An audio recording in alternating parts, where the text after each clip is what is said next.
Hi hello welcome to my channel Telugu wins. SSCL Singareni collieries company లిమిటెడ్కి సంబంధించి job నోటిఫికేషన్కి సంబంధించి మనకు ఒక ఇన్ఫర్మేషన్ ఉంది. ఆ ఇన్ఫర్మేషన్ గురించి కంప్లీట్గా స్టెప్ బై స్టెప్ ఈరోజు మన వీడియోలో తెలుసుకుంటాం.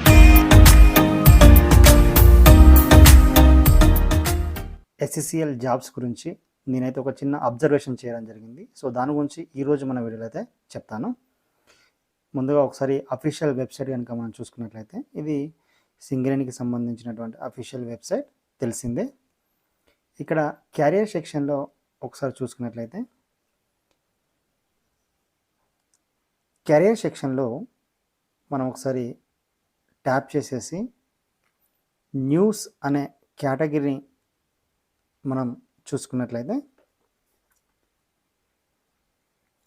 సో ఇలా లెఫ్ట్ సైడ్ మనకు చాలా ఆప్షన్స్ ఉన్నాయి. అందులో న్యూస్ అనే ఆప్షన్ని మనం చూసినట్లయితే ప్రజెంట్ ఎస్ఎస్సిఎల్కి సంబంధించి ఒక న్యూస్ అయితే ఇక్కడ ఉంది. ఆ న్యూస్ ఏంటంటే ఇది మనకు ఎస్ఎస్సిఎల్లో తరచుగా ఇంటర్నల్ ఎగ్జామ్స్ అయితే జరుగుతూ ఉంటాయి. అంటే సంస్థలో పనిచేసేవారే వాళ్ళ ప్రమోషన్ బేస్డ్ కావచ్చు, నెక్స్ట్ లెవెల్కి సంబంధించినటువంటి ఎగ్జామ్స్ అయితే రాస్తూ ఉంటారు.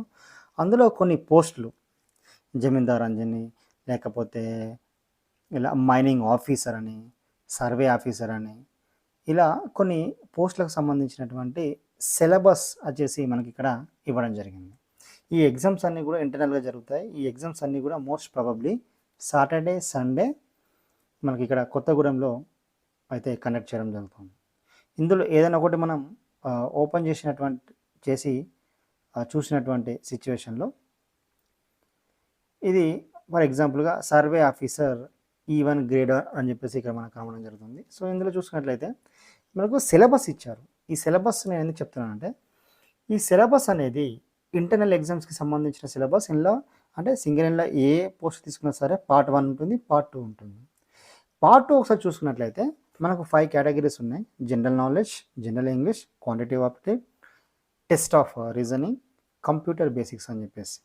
సో ఈ 5 పార్ట్స్ మనకి ఏమైతే ఎక్స్టర్నల్ ఎగ్జామ్స్ జరగబోతున్నాయో ఆ ఎక్స్టర్నల్ ఎగ్జామ్స్లో ఈ సిలబసే కంపల్సరీ అక్కడ ఉండడం జరుగుతుంది. సో ఎక్స్టర్నల్ ఎగ్జామ్స్ ఎవరైతే ప్రిపేర్ అవ్వడం జరుగుతుందో వాళ్ళు ఈ సిలబస్ని ఫస్ట్ చదివి ఉండండి.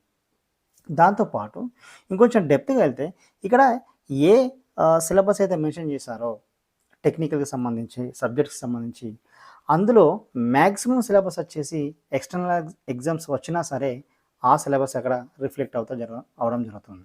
అంటే ఇందులో ఇవి ఇంటర్నల్ ఎగ్జామ్స్కి సంబంధించినటువంటి రిపోర్ట్ అయినప్పటికీ కూడా ఇందులో కొంచెం డెప్త్గా ఆలోచిస్తే మనకు ఎక్స్టర్నల్కి సంబంధించినటువంటి కొన్ని ఇంపార్టెంట్ పాయింట్స్ అయితే కనిపించడం జరుగుతుంది. ఎవరైతే ఆస్పిరెంట్స్ ఉన్నారో, ఎస్పెషల్లీ సింగరేణి జాబ్ సంబంధించి ఆస్పిరెంట్స్ ఉన్నారో వాళ్ళు ఇక్కడ పార్ట్ 2 సంబంధించినటువంటి సిలబస్ని ఫస్ట్ చదివి ఉండండి. ఫస్ట్ ఈ పార్ట్ 2 సంబంధించినటువంటి 5 కేటగిరీస్కి సంబంధించినటువంటి basics books as well as standard బుక్స్కి సంబంధించినటువంటి సిలబస్ మొత్తం కూడా చదివి ఉండండి. సో ఈ సిలబస్ కవర్ అయిన తర్వాత సో ఇక్కడ ఉన్నటువంటి పోస్టులే మళ్ళీ ఎక్స్టర్నల్గా ఉంటాయి కాబట్టి వాటికి సంబంధించినటువంటి సిలబస్ కూడా తీసుకుని చదవండి. సో ఇలా ఎక్స్టర్నల్ ఎగ్జామ్స్ అయితే రాబోతున్నాయి. సో వాటికి సంబంధించినటువంటి సిలబస్ మనం ఇప్పటి నుంచే చదివితే అది చాలా యూజ్ అయితే అవ్వడం జరుగుతుంది.